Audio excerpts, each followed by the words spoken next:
So welcome everyone to this session on impact sizing. I am Ed Biden. I'm one of the co-founders of Hustle Badger. Susanna, my co-founder, is on the call. She's in the chat, so she's also going to be helping moderate and answer questions as we go through.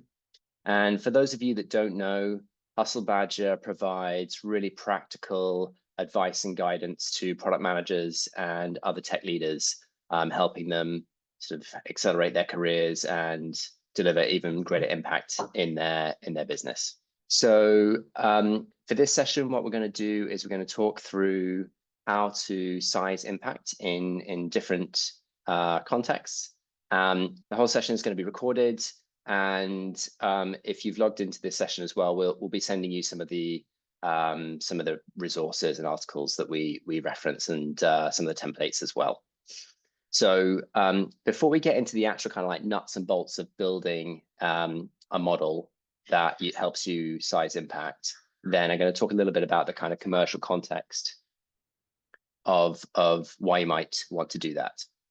One of the exercises I like to take people through is this quite quick exercise, like where do you invest? Because to my mind, product managers are in some sense they're a way of you're monitoring how people get a return on their technical investment, and so you've got to think of that investment as money that could be spent in different ways by your CEO. So your CEO, like, they could be investing in your product team, but they could equally be putting their money in a bank or Bitcoin or some other investment they could be spending on marketing, right? And this is a very real trade-off for a lot of companies where annual planning will come along and they'll say like, okay, £1 billion of cash, do we take that out of the business? Do we reinvest it? And if we're going to reinvest it, where are we going to put that money? Is that going into product or somewhere else?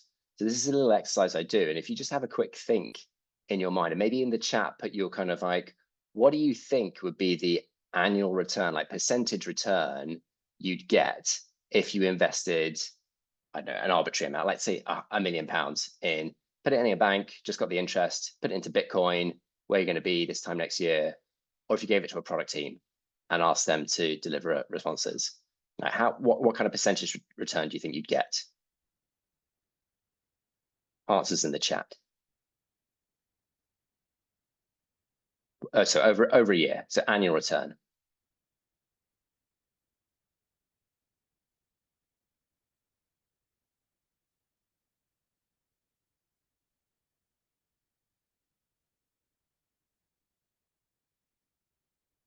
%, infinity for Bitcoin, 30% for the product team.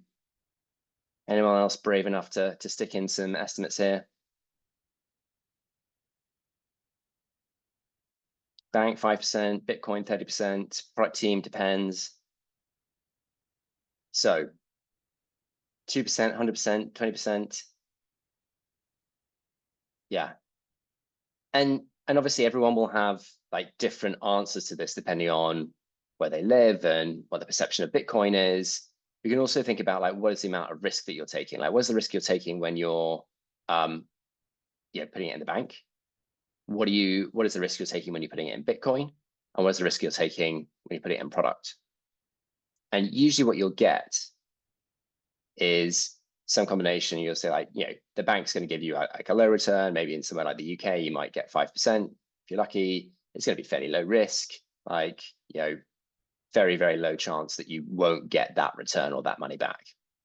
Put your money into Bitcoin. I did this a few months ago. It's probably not 100% accurate now, but I was looking at a 5-year average return, and it's about 80% on Bitcoin.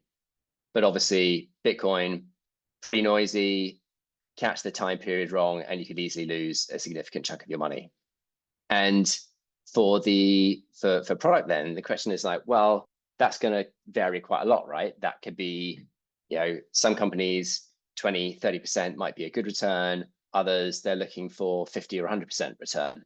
And the risk involved in that is also going to be dependent on the stage and how well the team's performing.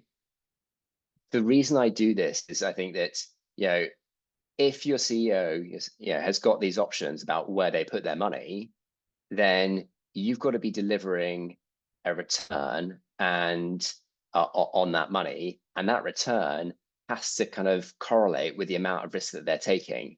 So you can't say, oh yeah, we'll commit to giving a 10% return, but it's going to be very high risk because, well, product work is just uncertain. You can offer a high return, be like, look, we think we can deliver 50% return and it's medium risk. That kind of makes sense. Some CEOs might go for that, but a better proposition for them is going to be when you say like, hey, look, we can deliver 25, 30% return, and actually that's low risk. We can de-risk that because we've done a bunch of discovery. Why am I talking about this? Because when we look at, you can kind of break down that equation. What's your what is the return your product team's going to give? And you can look at both what is the investment that they'll have to make to run a product team on this side. Let's see if I can get so on this kind of like left-hand side here of this chart, right? You can look at what is the investment that the team they make, but also then to get that return, you're going to have to deliver all of this impact to kind of pay back the investment and then deliver a bit of positive return on top. So this is kind of the equations that you need to be thinking of as a product manager. And what we'll be doing in this session is largely thinking about like, how do we calculate this impact? Firstly, before we get into that though, how do you calculate this left-hand side, this investment? And that's obviously driven by the cost of the team, right? So that's going to be things like the size of the team, salaries, how much you have to spend on office costs, tech equipment, IT licenses, pension benefits. There's a lot of kind of behind the scenes costs. It's not just what is the team walking home with at the end of each month. And we've actually got a little calculator which we can share on this as well to help you calculate this, because this is really like helpful for you to be able to do. Be like, hey, look, I got a team. It's got 6 people in it.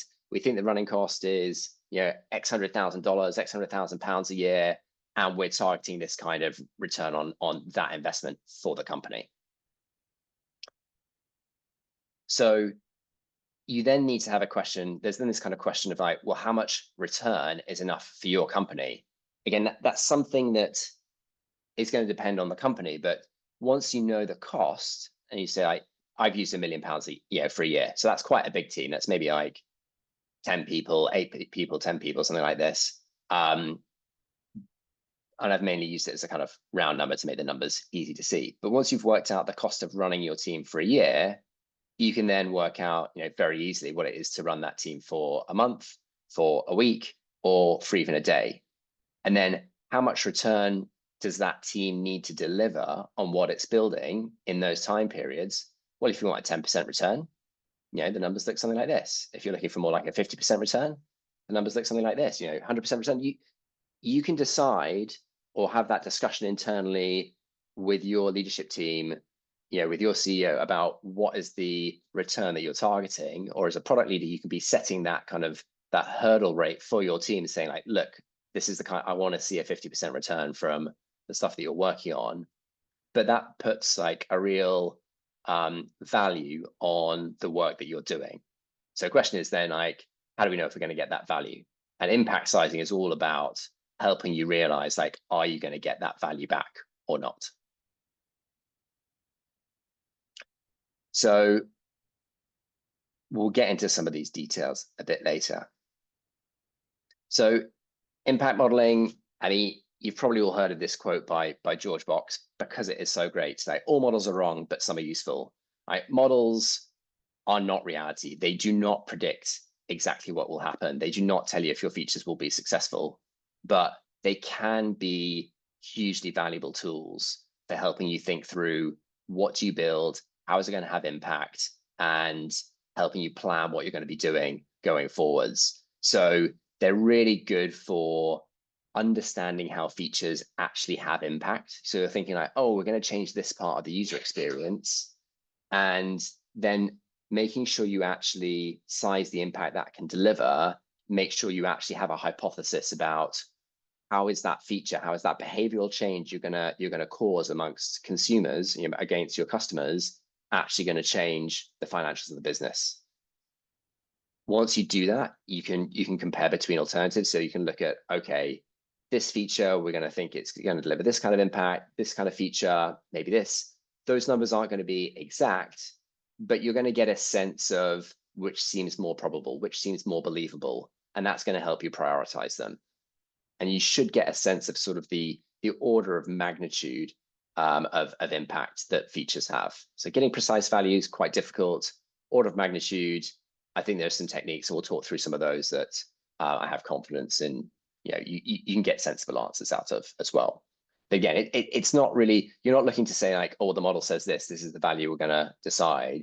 You're looking to say, hey, we're thinking about building this feature, and having modeled it, we've got a really good understanding of what are the leading metrics we're trying to impact, and we've prioritized this against other things, and this is roughly where we think it falls in that prioritization. Your impact is generally in like the common currency of the business, and that's going to depend on what kind of business you're in. So if you're in an e-commerce business, that might just be revenue. If you're in a B2B SaaS company, that might be ARR. If you're in a marketplace, that might be GMV. But usually there's going to be one metric that people just always talk about, and you want it to be a common metric across, certainly across the work you're doing within a team, but ideally even across different teams, so that you can say like, okay, should we be working on this thing, or actually are we going to be better putting a team onto a different problem space, working on something else?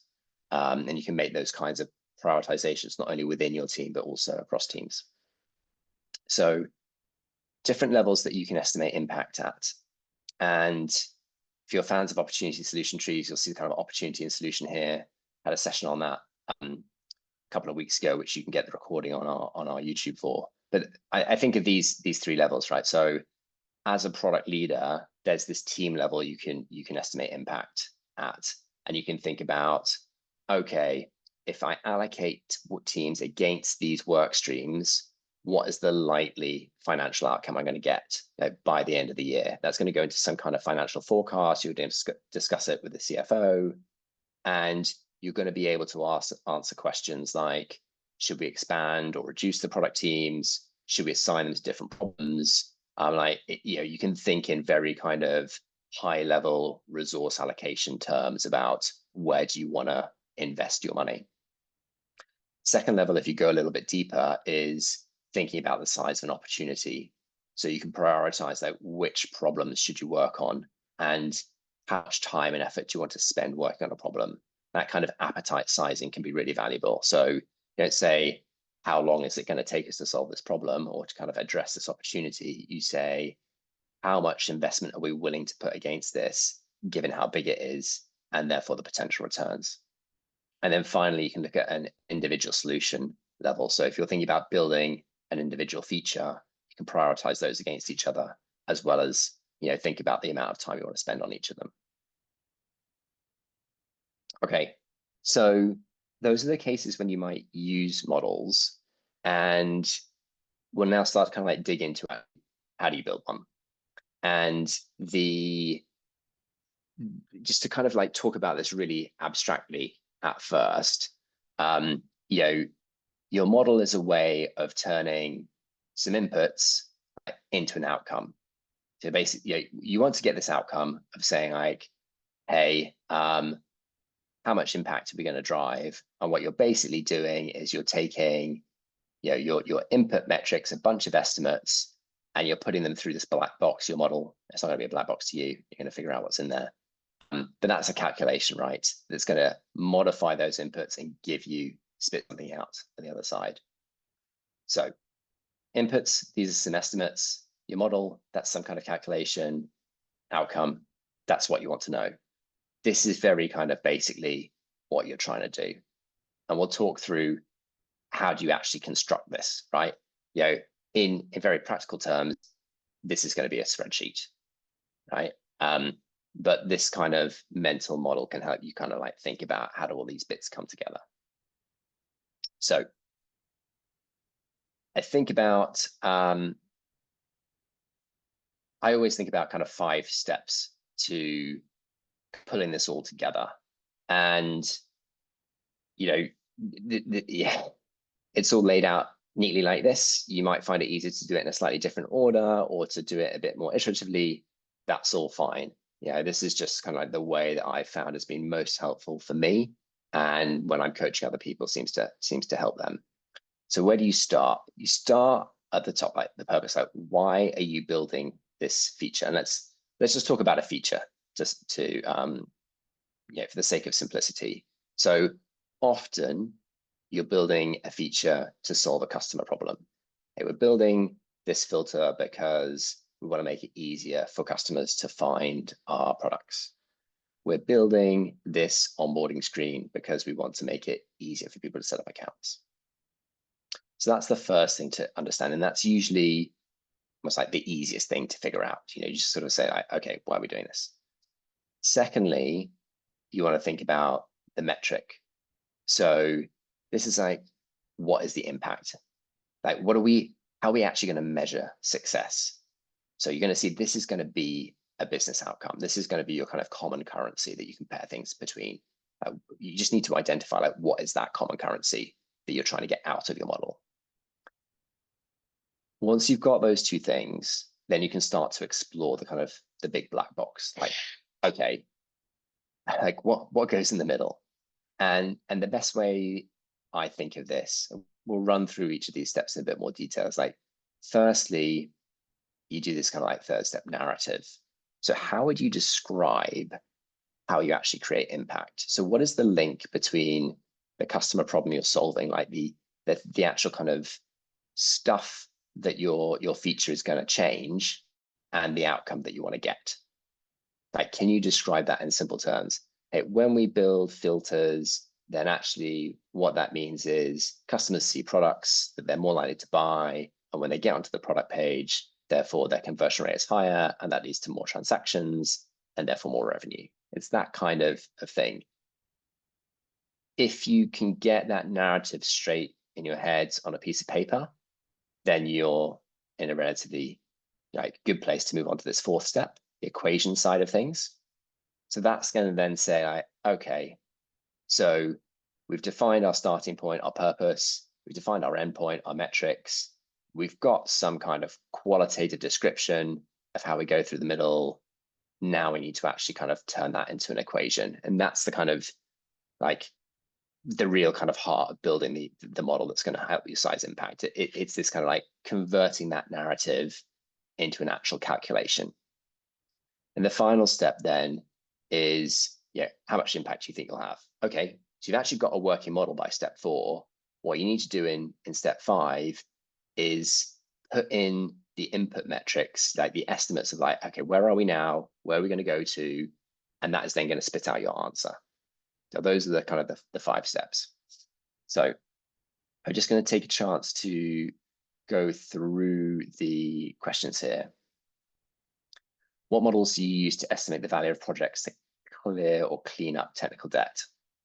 Yeah, I think this is a great one. So depending on the technical debt that you're doing, the way that I've encouraged teams to think about this is, in an ideal world, you could do a similar sort of thing where you'd say, like, okay, a team delivers an average of a 30% annual return on investment. And actually, when we tackle technical debt, that speeds up the velocity of the team. And that means that next year we'll be able to push that up to 35% return on investment.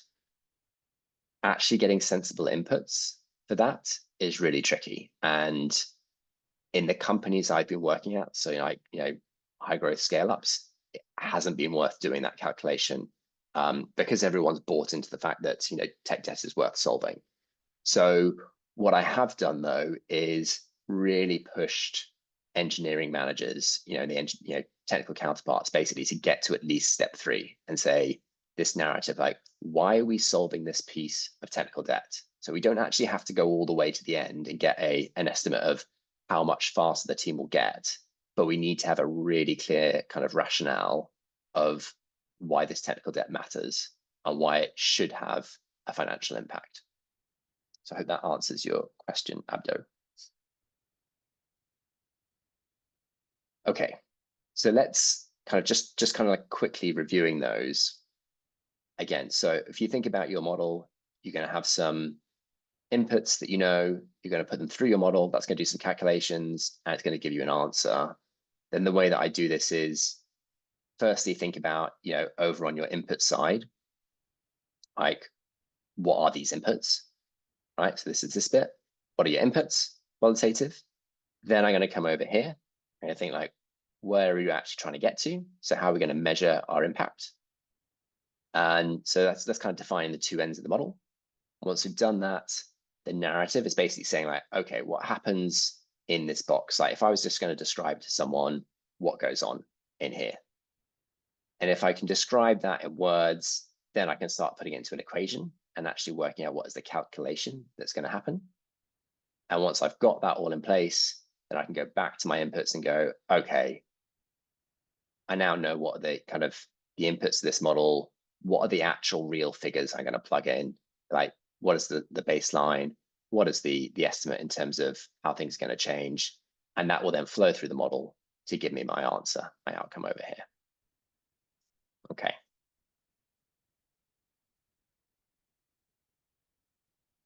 So again, just taking a quick pause here just to kind of look at the questions. Evaluate. So Omid, you could probably also, oh yes, yeah, I think just someone building on the question there about how do you estimate the value of tech debt? Yeah, I think if you've got kind of past examples of where you've said like, hey, we've done technical debt before, and this is the impact it's had, or you can think of it sort of like, hey, when we're working on this page, then typically it takes us this long to do this sort of complexity of work. Then you can think about like, okay, if we do a bunch of refactoring, we remove some technical debt, how long is that similar piece of work going to take? That can give you some kind of outcome as well. But I wouldn't think of, depending on your company culture, like you might not need to model every single last bug fix, right? Because it's ultimately, it's a tool to help you decide what to do. Again, it's not the kind of crystal ball that's going to tell you exactly what happens. So if you know you've got to fix some bugs, or you can get broad consensus on which bugs you're going to fix, which type of bugs you're going to fix, how much time you're going to spend bug fixing versus doing other things, then you don't need to have a kind of like granular models for every single thing that you do. That gives you an estimate of the impact. And it might be easier for you to get that kind of buy-in amongst stakeholders at a higher level and say like, hey, let's spend 10% of our time overall, let's spend 20% of our time overall, rather than this individual bug, what's it going to do? Okay, so I'm now going to run through a little example of each of these steps. Like, what does that mean? I'm using a very simple e-commerce type of example here. So you can imagine an eBay and Etsy, a new look kind of e-commerce player like Amazon. And let's say, we're going to build a feature where we show similar products on the product page. Okay, fairly standard feature, like most retailers will have this already. Let's imagine we're a new D2C brand or something. We haven't built this yet. And we want to calculate or size the impact we'll get from showing similar products on a product page. So you're looking at a dress, and at the bottom of the page, you see a bunch of other dresses that are kind of similar to the one that you're looking at. Right. Firstly, we ask ourselves this kind of question, like, what is the purpose? Why are we building this? What is the customer problem we're trying to solve? Okay, well, we're going to help customers find the problem. So going to help customers find the items they want. Right? That's like the kind of high level thing. And they're going to be looking at more items, basically. Okay, what's the second question? Second question here, like, how do we measure success? What is the business outcome we want? Now, again, this e-commerce kind of transactional model, we're probably just looking for annual revenue uplift. So how much additional revenue will we get if we have this feature? Next, we can move on to kind of narrative. Okay, so we know the problem we're solving, we know the outcome we want, right? How do we actually create that impact? And we might say something like, okay, well, when we show similar products on the product page, we're going to generate incremental product page views. Like some of the people, some of the users who visit a product page are going to click through those similar products and going to land on another product page. And then some of those additional page views will convert to purchases at a similar rate to our existing page views. Now, you might think about your narrative slightly differently. You might be like, no, we're actually going to cannibalize page views because those users aren't going to go and view, like they aren't going to have to visit as many different product pages, but they're going to have a much higher conversion rate. That's fine. There's not one way of building a model. And I think that's part of the power of it is you can think about like, how do you understand that this works? And you can then lay it out in a way that kind of exposes that thinking to other people. And you can then test, right, with kind of empirical evidence. So, you know, models are also, these kinds of models are really like a way of creating almost like a scientific theory. You're kind of creating this hypothesis of how the world works. You're creating, you know, you can plug in your numbers and it's going to give you a prediction. And then you can actually go and build something and see if it responds in that way. And if it doesn't, you can update your model for kind of future things that you build.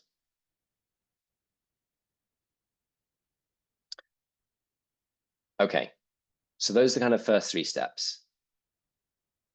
Why are you building it? What are you trying to get to? What is the narrative in the middle?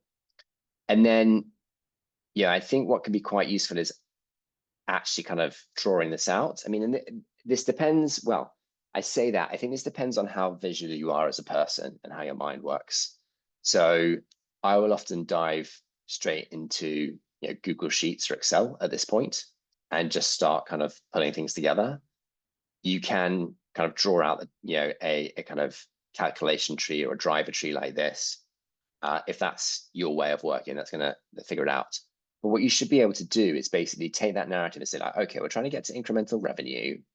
We've said that this is going to help customers find, you know, products that they like, and we think it's going to drive new product, more kind of product page views. Okay, so let's kind of just sketch out how that works. So here I've said, okay, we've got a number of people kind of like visiting product pages. That's going to have a click-through rate, you know, of similar products. Some of those people are going to click through to similar product pages. That's the thing that we're building. So that's going to give us our additional product page views. Great. Those page views are going to have some kind of conversion rate to purchase. That's conversion rate to purchase. That'll mean we get some additional items bought. Those items will have an average price. And when we combine those things, that'll give us our revenue.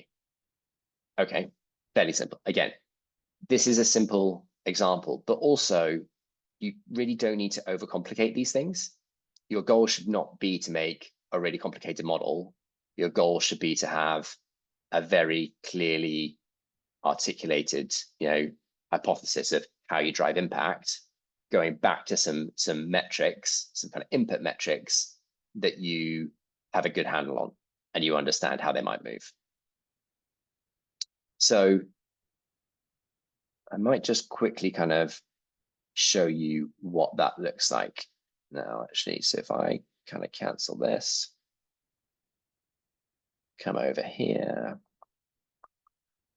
Right. Can you all see the impact model I'm looking at? Yes. Okay, great, super. So putting that all together, you might have something like this, and we can talk through some of the features of this as well. But, you know, so just as our kind of, as we're talking about, and we'll talk about these kind of like baselines and targets, but you're going to say, okay, number of page views, product pages, great, 500,000. Click through, we're in the baseline, this feature doesn't exist, so it's 0, but we think it might be 3% of people will go through. So this is then our additional page views. It's going to be 15,000. The conversion rate to purchase we know is on page views is, let's say it's 4.5%. Great. That gives us some additional products are purchased, and we can then combine that with the average item price to give us a monthly revenue if this is monthly figures, and an annual revenue by multiplying it up. Okay, so this is kind of how it all comes together. Tal's asking, how do you come up with 3%? And that is where I'm going to talk through now. So if we go back here, that's kind of the next question, right? It's kind of, okay, so you've built your model, you've probably got something in Excel at this point, and then you're like, okay, do I put 3% in? Do I put 5% in? You know, what do I do? So there's I'll flick back to the model in just a moment, but you'll see there's a baseline column. That's our kind of status quo. And that should be one of the tests of your model, right? Is that you put in some actual numbers and it spits out an actual kind of thing at the end. So again, e-commerce, this is generally pretty easy to see. So you can see like, if we take our page views from January and our conversion rate from January and our average, item price from January, all these things in the same kind of baseline, then we'll get the revenue from January. So the things you want to think about here are what is your baseline? Are you doing this on an annual basis? Are you annualizing a monthly figure to give you, a kind of fake annual figure? Are you doing this on historical figures? Are you doing it on budget figures? Are you doing it on forecast figures? This is particularly important if you're in a really high growth environment, right? Because those numbers are going to be quite different. So you might say, all right, we're going to look at last year, 2023, and we're going to look at the full year, and we're going to look at the actual figures. That is our baseline. But equally, you could say like, you know what, we're going to grow 50% this year. Let's take data from January 2024 and we will analyze the actual figure there. Or we're going to look at 2024, but we're going to look at the budget figure, or the forecast figure for the year, given where we are in the year. It doesn't really matter, right? Because you're looking for a percentage increase. What matters is that everyone's using the same baseline. So that if you say that something is worth £500,000, or 5% uplift, then that's kind of a like for like comparison. You're kind of comparing apples to apples. And then, okay, in your uplift scenarios, this is you've built this thing. How do these numbers change? This is kind of like the key question, right? How do you actually decide what those figures are? So there's a few different ways of doing this. So let's run through these. Firstly,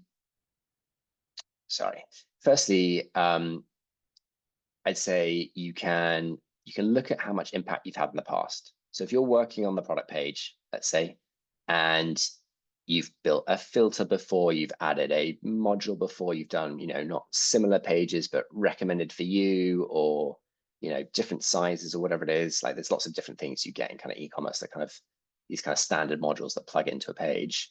You might go, oh, okay, well, the last one of these generated a 3% uplift or a 5% uplift. Do we think this is going to be bigger or smaller than that?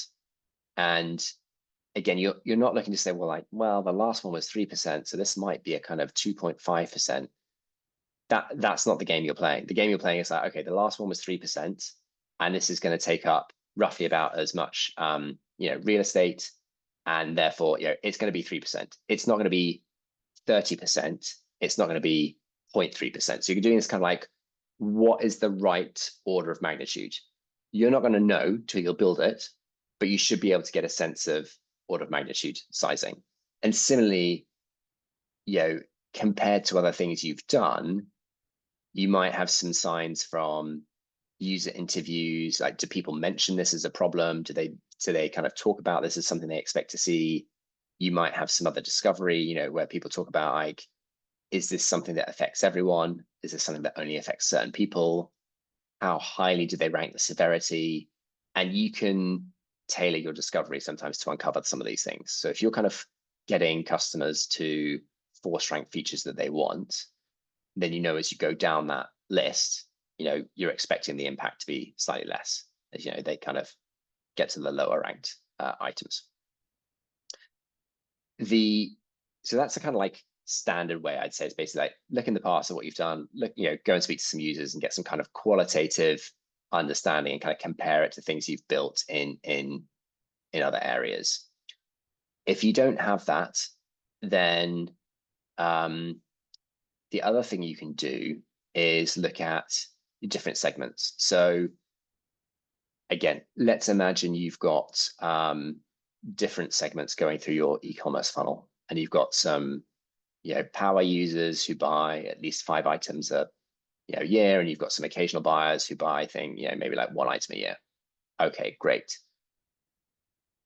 If you can define those different segments, and that could also be done on like a geography basis or any other way you segment people, you can look at what are the best, for the metrics you're going to change, what are the best metrics that you've got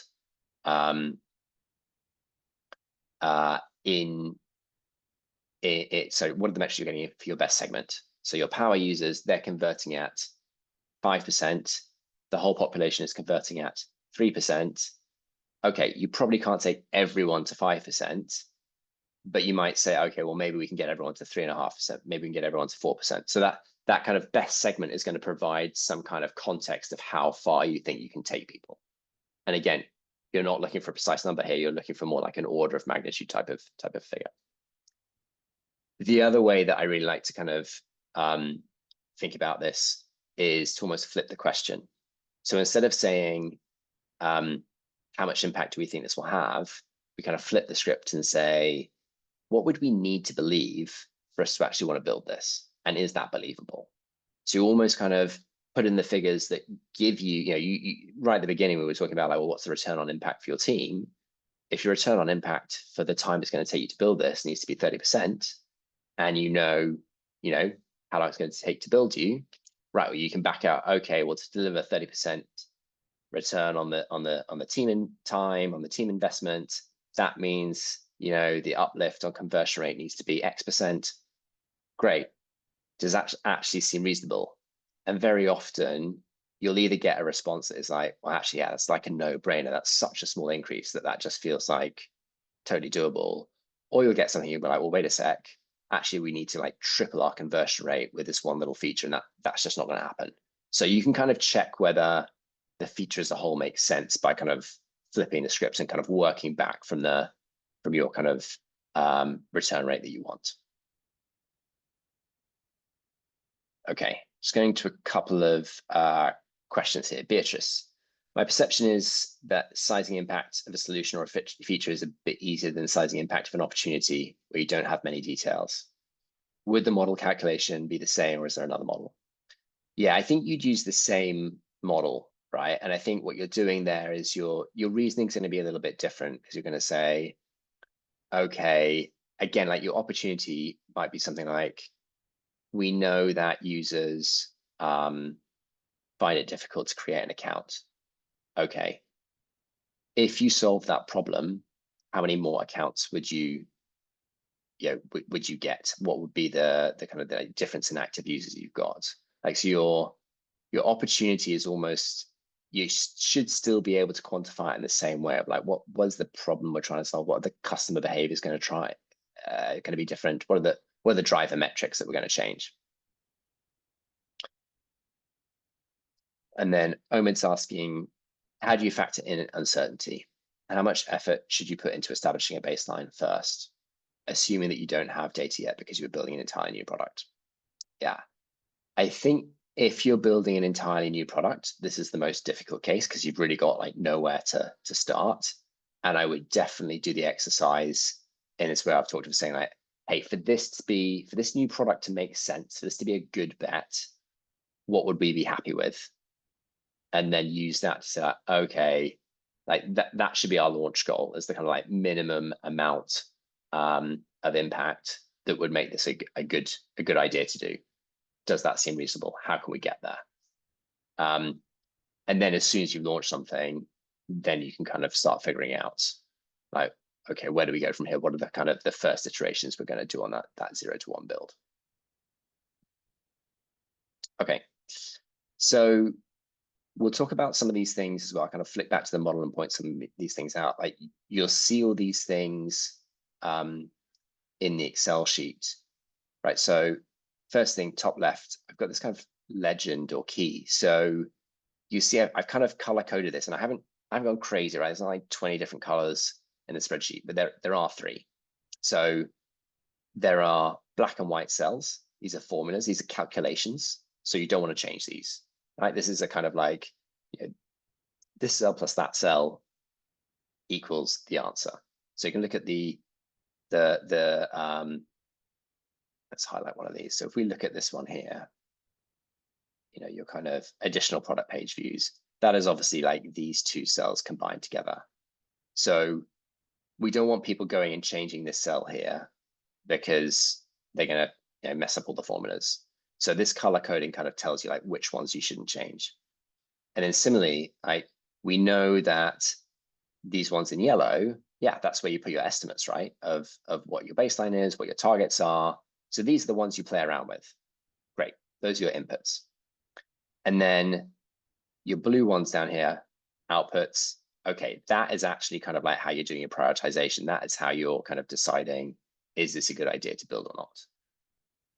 I put those three colors on.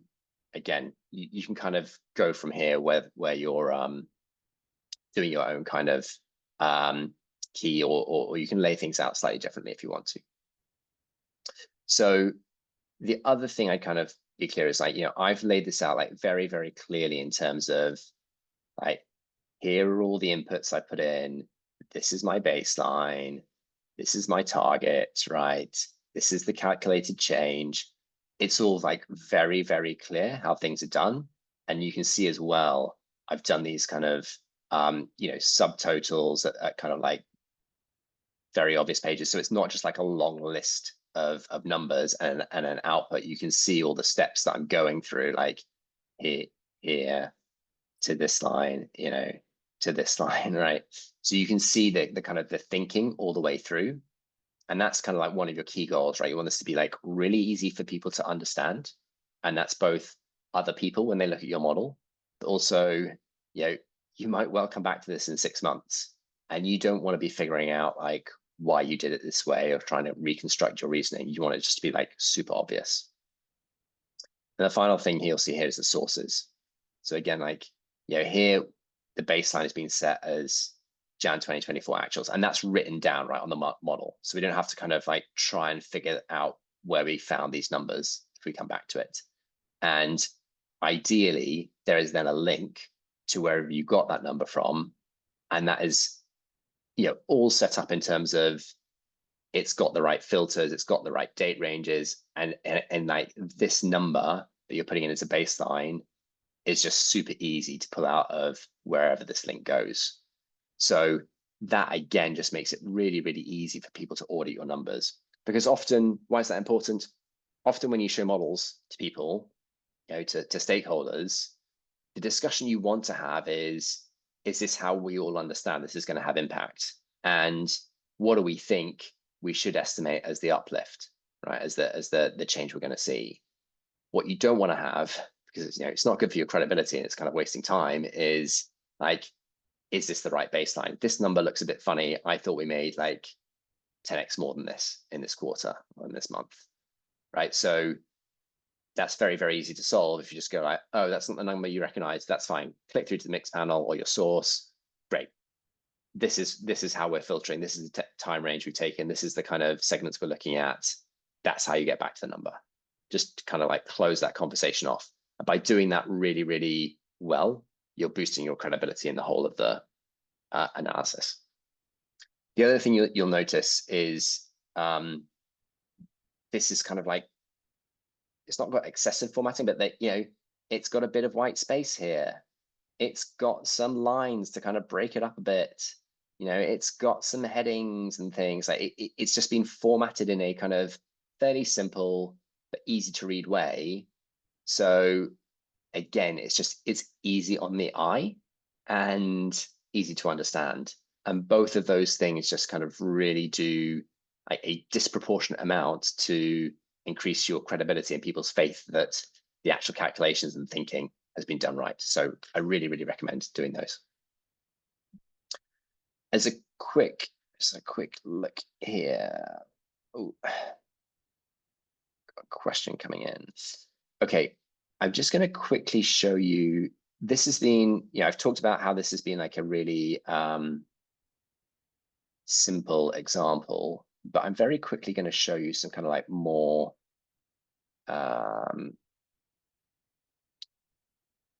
some other examples you can use. So if here you're going to see like this is a slightly more detailed kind of, but simple funnel. It's still like e-commerce. But you see, we've used Back Market, the kind of secondhand marketplace for electronics. So we've just done some more calculations here. Strava, we've got an example here. It's much more around subscriptions, and you can see, it's still kind of baseline uplift. We're thinking about app downloads, and we're thinking about some kind of freemium model about how they convert. It's still basically the same thing, right, as it comes through. And if you want to think about, okay, fine, but I'm working on a B2B model, like how does this work? Here we've got, say, Paddle, so the, which kind of take payments for other SaaS businesses. They're a provider of payments to SaaS businesses. How do they think about it? Okay, here we've broken out different customer segments. We've got top customers, we've got other customers. We're thinking about their transactions and how they flow through, and actually, if we put in a new kind of feature, like what does that drive in terms of transactions? So these, again, they're examples that we've got on the Hustle Badger side that you can look through and provide you kind of like a little bit more context, or kind of some examples for different business models and different ways of calculating things. And hopefully this is enough context for you to kind of get going and be able to kind of work it out yourself. Okay. That is basically it, actually. That's kind of talking through both, why do we model impact in the first place? But then the 5 steps, we'll just flip back to those that you go through to do it. And then for each of those, the different examples of what that might look like. Okay, I'm going to be, so if you have any questions, please do stick them in the chat, and we'll use as much time as people want now just to answer questions. Okay, Melissa's asking, might be good to see an example with cost of delay. Yeah, you're thinking your kind of logic for that is going to be slightly different, but you should be able to kind of use broadly the same steps, right? You're going to be saying like, okay, well, if we delay, like, what does this look like if we delay it? What happens if we did it now? What is the difference between those two things? That is going to be the impact at the end.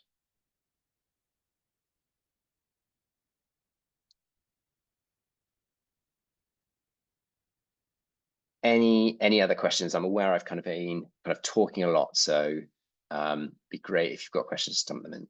Okay, Nick's asking, how do you approach this in a business where it's not pure software products, e.g. a content business? Yeah, great question. I think if you're dealing with a business where there's a large operational component, in content business, great examples. So it kind of could be an ed tech, could be a media business, Netflix type of thing. You've got to consider sort of in isolation, like the impact of what you're changing. So, okay, let's say it's a content business. Let's say it's Netflix. Okay, if we change this aspect of the navigation on the site, how does that change, watch time for viewers, the amount of time that they're spending viewing the site? How does that change then whether they churn or not? And we've got to kind of make those calculations, assuming that the library of content that we've got just stays static. Right? Otherwise, you've got too many variables, and you're going to get a mixed kind of answer about what comes out. Jeff asking, any modifications for B2B where sales cycle is much more ambiguous on conversion trigger? Yeah, I think if you're doing this sort of thing in B2B, you are going to, particularly like enterprise B2B, where you might have multi-year contracts with your customers. Okay, so we're building a feature for end users. Is this going to affect whether someone churns or not? That's going to start to be a bit more of a stretch in terms of the, like really seeing the relationship between making a change to the end user experience and seeing that convert into a financial figure. So I think there's different ways you can approach it, which are pretty much like cultural for your company. So you could say like, hey, we're just going to assume that this does kind of flow through in some way because we want to have a kind of robust quantitative approach to building products. And we think there's value in doing that. So you kind of ignore the fact that the sales cycle is so long and just say like, look, let's just assume that we can kind of quantify it in some way. I think the other way you can do it is to say like, okay, well, even though we know the sales cycle is so long, you will know that there's a churn rate of your customers, and that churn rate is probably you're going to be interviewing those customers or kind of getting some feedback from them about why they churned, and then you're going to be looking at like, okay, so how much is this feature actually going to be changing some of those kind of core features that we know do lead through to churn, and you can just do the full calculation. Right, that's going to be a little bit more complicated. It's going to take a little bit more time, but you'll probably find you get to some kind of like, once you've done it once, actually there are then going to be some shortcuts. You're going to know that like, okay, actually we've built one big model that says that for everyone we get on the model everyone we get on the product that is logging in once a day, then churn goes down X%. Okay, so we just calculate how much we can increase the number of people who are using the product once a day, that sort of thing, if that makes sense.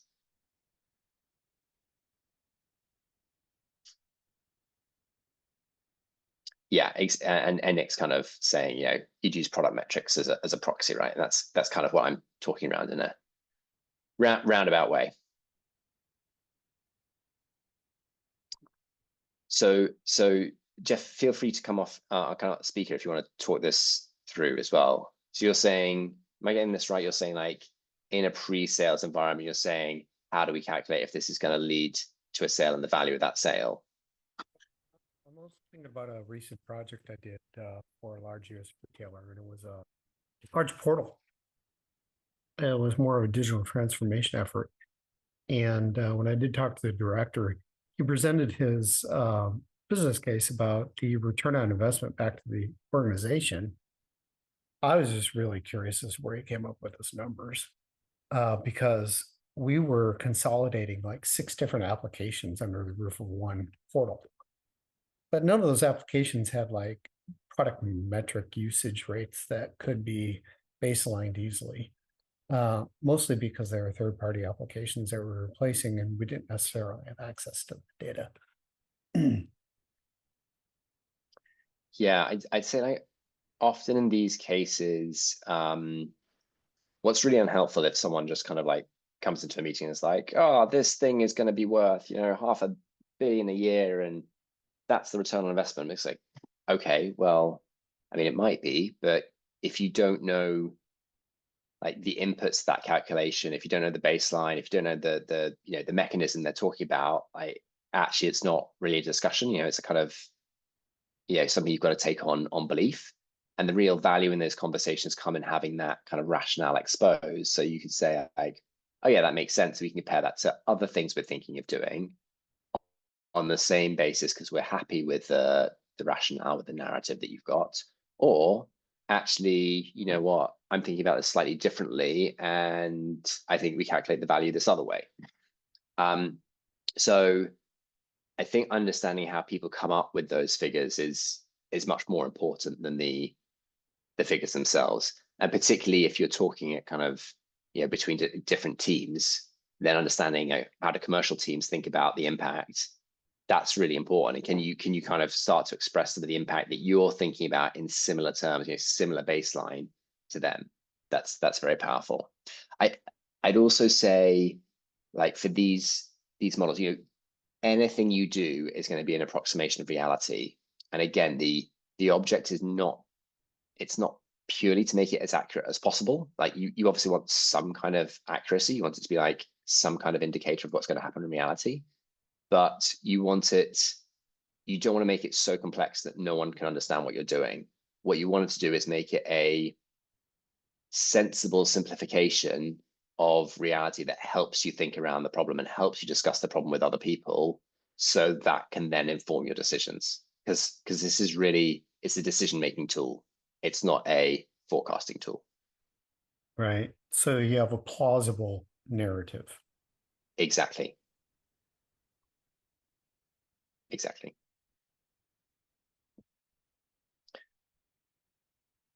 Okay. Slightly at time here. I'll just pause any final questions people have. Otherwise, we will wrap up and send out the recording and the materials as promised.